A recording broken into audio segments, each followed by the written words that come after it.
Good evening and welcome to Southbridge School Committee meeting of Tuesday, January 24th, 2012. Please rise for the Pledge of Allegiance. To the flag of the United States of America, and to the republic for which it stands, one nation, under God, indivisible, with liberty and justice for all.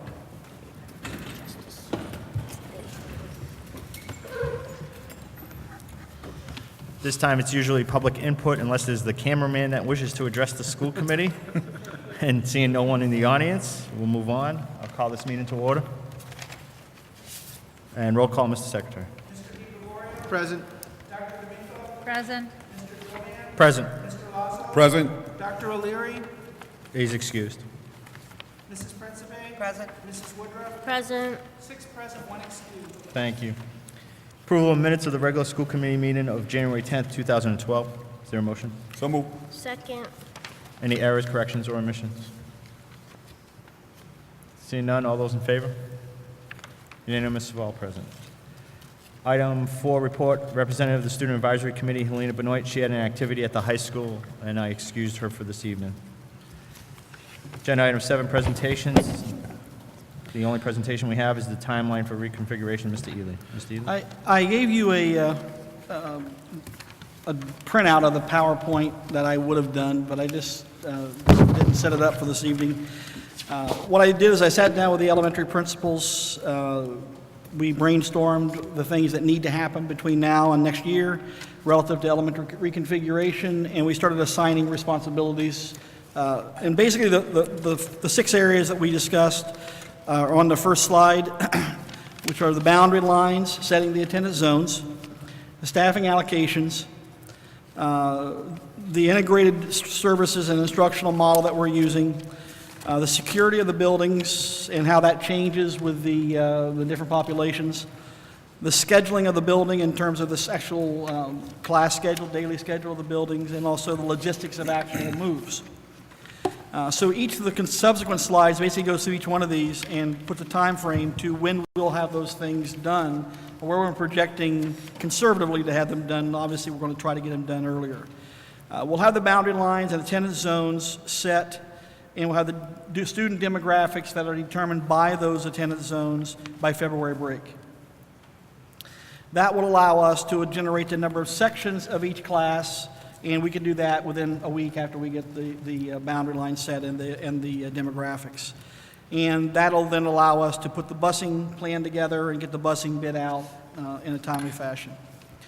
The staffing decisions, once we know the number of sections and the number of students in each building and the number of classes of each grade level, we'll be able to do the staffing allocation, the special area staff, the tutoring staff allocation, the paraprofessional staff allocation, as well as the support staff, clerical and custodial.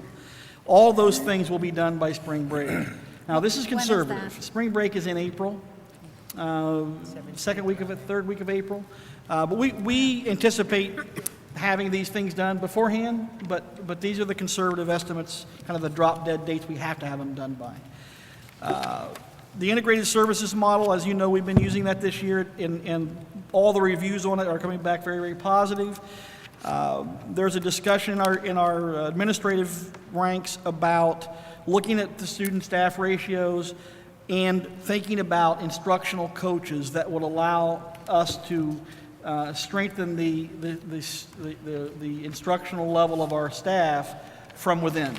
In other words, have somebody in the building on a daily basis who can model for young teachers in particular and go in and mentor young teachers on a daily basis embedded within their classroom. That's an instructional coach model that we've used of what we've laid out. There are obviously a myriad of personnel issues and things that will happen internally with the building principals and staffs working together.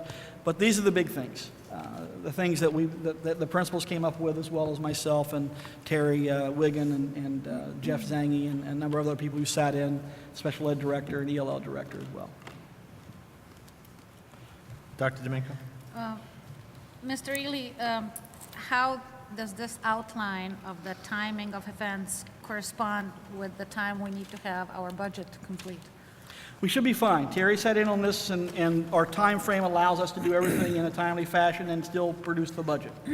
Okay, because the major staffing decisions, that's going to have the major impact. Yes. Assuming we may consolidate or need to hire more or whatnot. Correct. If that's happening mid-April, I just want to make sure that, We It's not a again, these are very last-minute thing. conservative estimates. Okay. We have a ballpark estimate right now of what our staffing Okay. will be, but there may be tweaks along the way in the number of students at Okay. each grade level and those kind of things.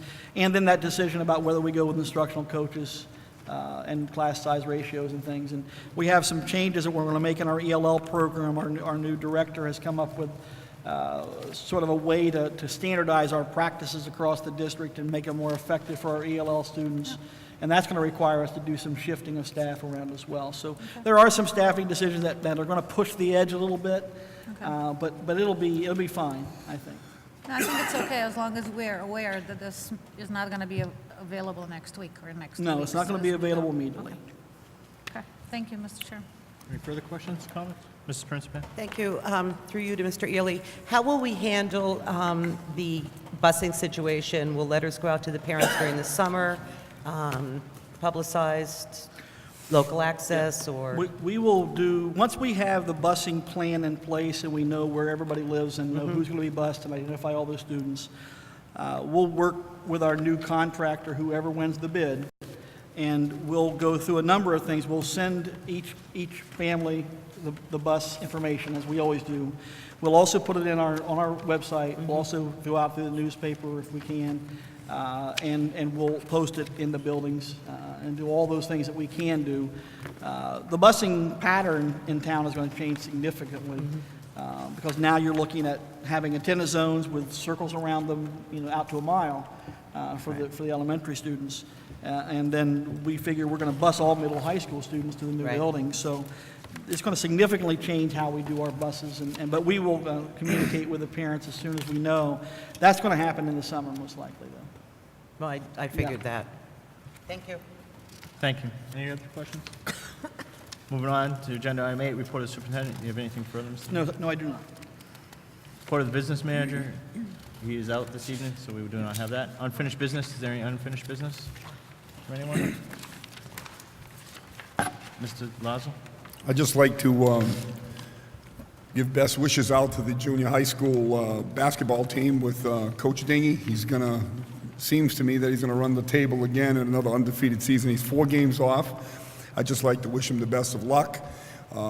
He's brought back a winning tradition. He's had some outstanding teams down there, and he's continuously producing winners. I'd just like to congratulate Mr. Dingy and his team on their successes.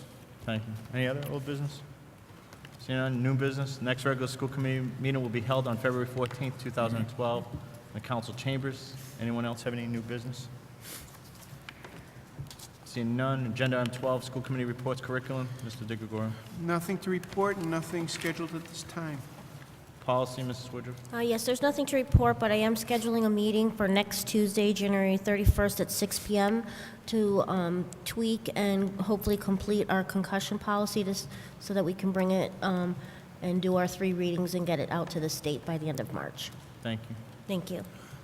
Budget, facilities, and transportation. Dr. D'Amico. No report. I would like to schedule the meeting of the committee for next week as well, and we'll go through the schedule, but either Tuesday or Wednesday next week. Okay, thank you. Collective bargaining, Mr. Lazo. No report at this time for collective bargaining. As chairman of the building committee, I would just like to report that the tour took place this Saturday. Mr. Jovan and I went on the tour, very successful. Again, to keep it short and sweet, it's on time, under budget, but it's intensifying. I know the construction meetings every Tuesday that the superintendent attends, the business manager, has intensified as far as the transition between old and new, which is exciting, but also very intense. Next tour, February 18th, 2012, at 9 o'clock in the morning. Thank you. Executive session, there is no executive session. Entertain a motion to adjourn. So moved. What's that? Second. I'm sorry, did you have something? No, I just thought we had minutes in our packet from executive session, so. Well, take them up That's the fine. next time. We That's don't have fine. anything else. Okay, So moved. Second. thank you. Thank you and have a good evening.